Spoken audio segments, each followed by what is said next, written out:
রান্না হচ্ছে একটা আর্ট। মেয়েদের রান্নাটা যত মজা হবে তার প্রশংসাটা কিন্তু দ্বিগুণ বেড়ে যায়।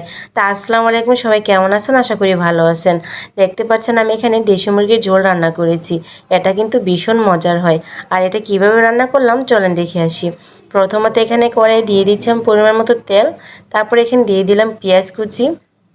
পেঁয়াজটাকে খুব ভালোভাবে একটু ভাজা করে নিতে হবে। তারপরে এখানে অ্যাড করে দিচ্ছি আমি তেজপাতা আর হচ্ছে দারুচিনি, দিয়ে নাড়াচাড়া দিয়ে ভাজা হয়ে আসার পর এখানে দিয়ে দিচ্ছি আদা রসুন বাটা। তারপরে এখানে অ্যাড করে দিচ্ছি হলুদের গুঁড়ো, মরিচের গুঁড়ো, ধনিয়ার গুঁড়ো, স্বাদ মতো লবণ, আর দিয়ে দিচ্ছি এখানে মাংসের মশলা। সামান্য একটু পানি দিয়ে খুব ভালোভাবে মশলাটাকে কষিয়ে নিব। কষানো হয়ে আসলে কিছুটা কাঁচামরিচ আর এখানে আগেই কেটে রাখা দেশি মুরগিটা আমি দিয়ে দিচ্ছি, দিয়ে খুব ভালোভাবে মশলাগুলোর সাথে মিশিয়ে নিচ্ছি। মিশানো হয়ে আসলে খুব ভালোভাবে ঢাকা দিয়ে ঢেকে দিব কষানোর জন্য। এই তো ফাইনালি কষানো হয়ে গিয়েছে। এখন এখানে আমি অ্যাড করে দিচ্ছি কিছুটা আলু।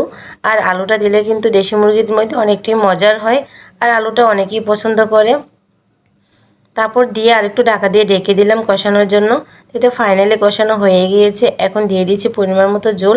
ঝোলটা কম বেশি করে দিতে পারেন, এখানে আমি ঝোলই রান্না করব সেজন্য ঝোলটা একটু বেশি পরিমাণে দেওয়া হয়েছে। ঝোলটা দেওয়ার পর আমি ঢাকা দিয়ে ঢেকে দিচ্ছি এটাকে। তারপর এই তো ফাইনালি দেখেন রান্নাটা হয়ে গিয়েছে অলরেডি, একদম পারফেক্ট হয়েছে, কত সুন্দর দেশি মুরগির ঝোল। তারপর লাস্ট পর্যায়ে এখানে দিয়ে দিচ্ছি জিরার গুঁড়া। এটা কিন্তু না দিলেও নেই, দিলে কিন্তু অনেকটাই মজার হয়, স্মেলটা অনেক সুন্দর আসে। আর আমি এভাবে দেশি মুরগির ঝোল রান্না করি, খেতে ভীষণ মজার হয়। আর আপনারা এভাবে কে কে রান্না করেন অবশ্যই কমেন্ট করে জানাবেন। আর আমার রান্নাটা কেমন হলো তাও জানাবেন। তো সবাই ভালো থাকবেন। আল্লাহ হাফেজ।